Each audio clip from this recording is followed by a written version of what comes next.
Cultural Sensitivity and Backlash by Tyler Service, Ottawa University, June 5, 2020. The George Floyd incident is obviously a very recent incident and cultural event that was perceived to be based off of bias. To find a cultural event that is perceived to be based on bias, one does not have to look any farther than our local news. On Monday, May 25th, Minneapolis police officers arrested George Floyd, a 46-year-old black man, after a deli employee called 911 accusing of him buying cigarettes with a counterfeit $20 bill. 17 minutes after the first squad car arrived at the scene, Mr. Floyd was unconscious and pinned between three police officers, showing no signs of life. The backlash that surrounded the death of Mr. Floyd is he was a black man killed by a white cop. What perceived bias was shown? According to reports, police showed no concern for basic human decency when arresting Floyd. They showed unjustified force, which is believed to contribute to the death of Floyd while in police custody. The perceived bias is police showed lack of compassion because Floyd was a black man. The bias is that police systematically target the black community and therefore the police are racist. What was the backlash? The four officers involved in Monday's incident were fired Tuesday, and the attorney for Floyd's family, Ben Crump, called for their arrests. Protesters filled the intersection in the street where Floyd died on Tuesday night, chanting and carrying banners that read, "I can't breathe," and "Jail Killer KKK Cops." They eventually marched about 21 miles to the city police precinct, with some protesters damaging windows, a squad car, and spraying graffiti on the building. Peaceful protests in dozens of cities across the United States at times turned violent as law enforcement clashed with demonstrators who were protesting racial inequality and police brutality. Among the backlash by protesters, the media joined in against police. In the wake of George Floyd's murder, the MPD officer Derek Chauvin and the Minneapolis Police Department's escalated violence against the city's grieving black community. Minneapolis is in desperate need of visionary leadership. The Minneapolis group Reclaim the Block wrote in a statement calling on the city council to defund the police department. Now is the time to invest in a safe, liberated future for our city. We can't afford to keep funding MPD's attacks on black lives. And a little picture I put in there was caution. The media is not a reflection of reality. I wish more people would understand that the media is only there as entertainment and to put out as little actual facts as possible. Now that's my opinion, but it seems today that seems to be fact. There were other recent reports of black people being killed by the police officers. One coming to mind was Ahmaud Arbery. Even though he was not shot by police, it has been reported widely in the media that the man who did shoot him was a retired detective. During the chase, the McMichaels yelled, "Stop, stop, we want to talk to you," according to Gregory McMichael's account in the police report. They then pulled up to Mr. Arbery, and Travis McMichael got out of the truck with a shotgun.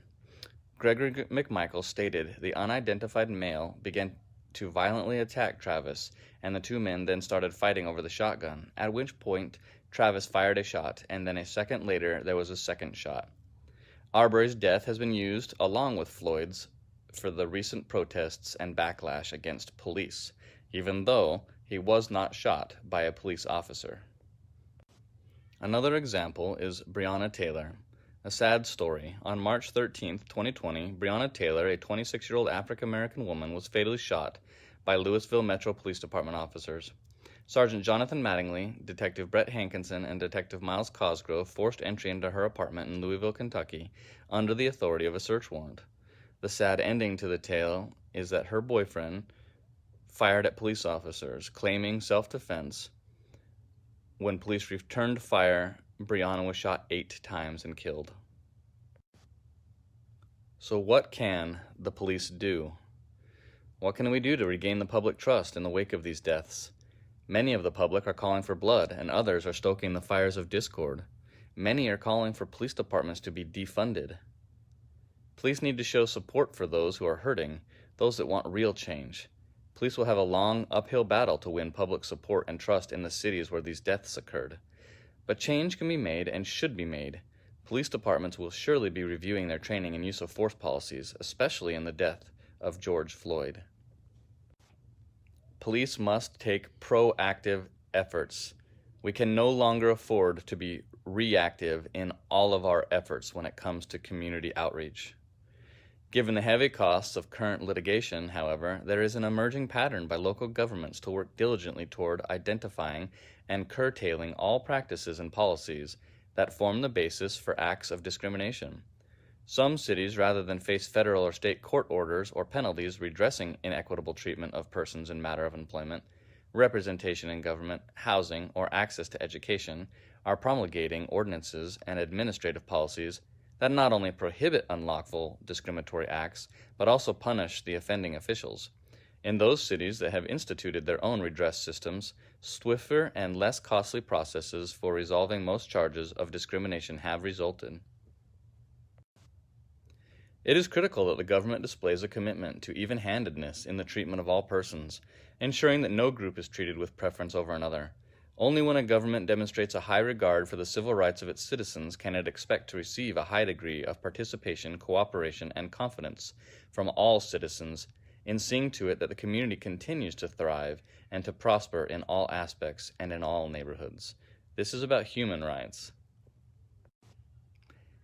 Building bridges. Law enforcement officers should be civil and respectful and abstain from authoritarian and dictatorial language in their interactions with all members of the public, unless an emergency situation requires them to use such language to gain compliance with the lawful order.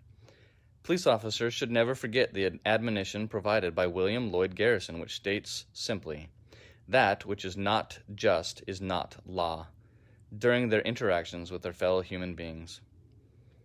As I was watching the movie The Black Panther, King T'Challa gives a very powerful speech at the very end, and I just want to share a very small portion of that speech. "The wise build bridges, the foolish build barriers. Let us be the wise and build those bridges that need to be built."